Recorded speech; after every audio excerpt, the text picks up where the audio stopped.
നമുക്കിന്ന് ഏറ്റവും സിമ്പിളായിട്ട് ചെയ്യാൻ പറ്റുന്ന ഒരു ചക്കടയുടെ റെസിപ്പി നോക്കാം. നമ്മൾ ചക്കയുടെ പല വിധത്തിൽ ഉണ്ടാക്കാറുണ്ട്. ഇതൊരു പഴയ രീതിയിൽ ഉണ്ടാക്കുന്ന ഒരു ചക്കടയാണ്. അപ്പോൾ നമുക്കൊരു 10-20 ചുള ചക്ക മാറ്റി വയ്ക്കുക അതിന് വേണ്ടിയിട്ട്. അതുപോലെ തന്നെ ഒരു 5ഓളം അച്ച് ശർക്കര നമുക്ക് പാനിയാക്കി വയ്ക്കാം. പിന്നെ ഒരു നാളികേരത്തിൻ്റെ ഒരു മുറി തേങ്ങ മതി നമുക്കിതിന് വേണ്ടിയിട്ട്. അപ്പോൾ അതും നമുക്ക് റെഡിയാക്കി വയ്ക്കാം. പിന്നെ നമുക്ക് എന്താ വേണ്ടത് വെച്ചാൽ ചക്ക വേവിക്കാൻ വെക്കണം. അപ്പോൾ പാനിയാക്കിയ ശർക്കര പാനി ഇതിൽ അരിച്ചിട്ട് മിക്സ് ചെയ്ത് നമ്മൾ ഒഴിക്കണം. അത് ചക്ക ഒന്ന് വെന്തതിന് ശേഷമാണ് നമ്മൾ ഈ പാനി ഒഴിക്കേണ്ടത്.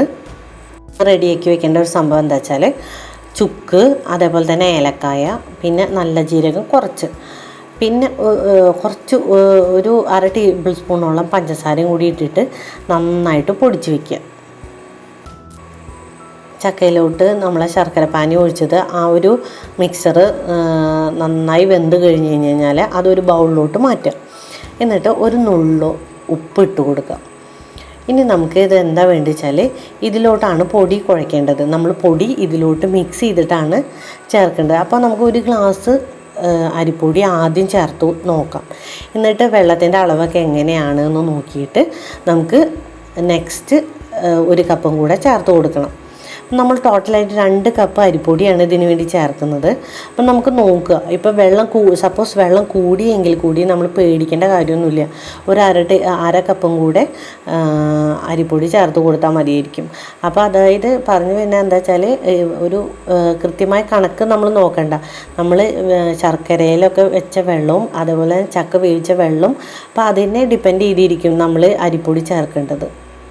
നമ്മൾ ചൂടുള്ള മിക്സ്ചറിലാണ് അരിപ്പൊടി ചേർത്തിരിക്കുന്നത്. അപ്പോൾ ഇനി നമ്മൾക്ക് ഇതിലോട്ട് തേങ്ങ ചേർത്ത് കൊടുക്കണം. അതേപോലെ തന്നെ നമ്മൾ പൊടിച്ച് വെച്ചിരിക്കുന്ന പൊടികളുണ്ടല്ലോ, ജീരകം, ഏലക്കായ, അതേപോലെ തന്നെ ചുക്ക് കൂടി പൊടിച്ച് വെച്ചിട്ടുള്ള അതൊരു 1.5 ടേബിൾ സ്പൂണോളം ഇട്ട് കൊടുക്കുക. ഇനി നമുക്ക് എന്താ ചെയ്യേണ്ടത് വെച്ചെങ്കിൽ ഇതിലോട്ട് ഒരു ടേബിൾ സ്പൂണോളം നെയ്യ് ചേർത്ത് കൊടുക്കുക. ഒരു നല്ലൊരു ഫ്ലേവറിന് വേണ്ടിയിട്ടാണ് നെയ്യ് ചേർത്ത് കൊടുക്കുന്നത്. ഇനി നമുക്ക് ഇത് ഇളക്കി കൊടുക്കണം. ആദ്യം ഒന്ന് കയ്യിൽ വെച്ചിട്ട് ഇളക്കണം. കാരണം ഇതൊക്കെ ചൂടാലെ നമ്മൾ ഒഴിച്ചിട്ടുള്ളതാണ്. ശർക്കരപ്പാനിയും ചക്കയും കൂടിയിട്ടുള്ള മിശ്രിതം നല്ല ചൂടുണ്ട്. അപ്പോൾ നമ്മൾ ഇളക്കി കൊടുക്കുമ്പോൾ ഒന്ന് ചൂടാറിയതിൻ്റെ ശേഷം ഇളക്കുക. ഇനി നമുക്ക് നന്നായിട്ട് ഇത് നന്നായിട്ട് കുഴച്ച് വയ്ക്കുക വേണം. തേങ്ങയും അരിപ്പൊടിയും അതേപോലെ തന്നെ നമ്മളെ ചുക്ക്, ജീരകം അതൊക്കെ എല്ലാം കൂടെ മിക്സ് ആവുക തന്നെ വേണം. അപ്പം നന്നായിട്ട് നമ്മളൊന്ന് കുഴച്ച് വെക്കണം.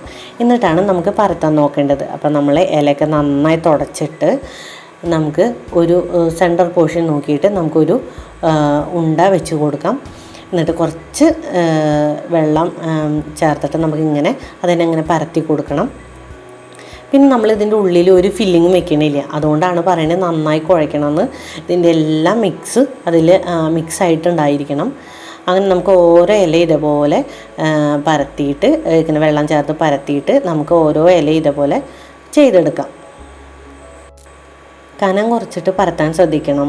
എന്താ വെച്ചാൽ നമ്മളിതിങ്ങനെ ആവിയിൽ വേവിക്കുമ്പോൾ അതിൻ്റെ നടുവേവാത്ത ഒരു സാഹചര്യം വരും. അതെന്താ വെച്ചാൽ നമുക്ക് കട്ടി കൂടുമ്പോൾ നമുക്ക് 4, 5, 6 അടകളൊക്കെ കൂടി ചേർന്നിട്ടല്ലേ നമ്മൾ ഇതിനെ ആവിയിൽ വെക്കുക.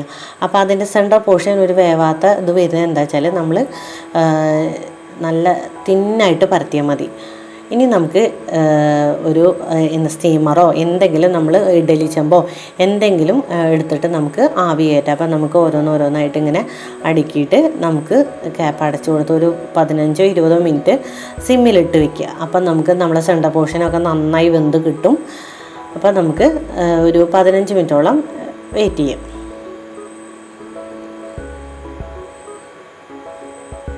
ഓൾമോസ്റ്റ് 15 മിനിറ്റൊക്കെ കഴിഞ്ഞിട്ടുണ്ട്.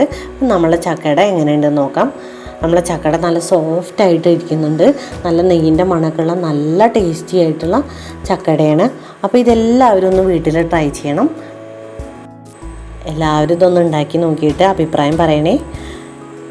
എൻ്റെ ചാനൽ സബ്സ്ക്രൈബ് ചെയ്യാത്തവരാണെങ്കിൽ ഒന്ന് സബ്സ്ക്രൈബ് ചെയ്യണേ. Thank you.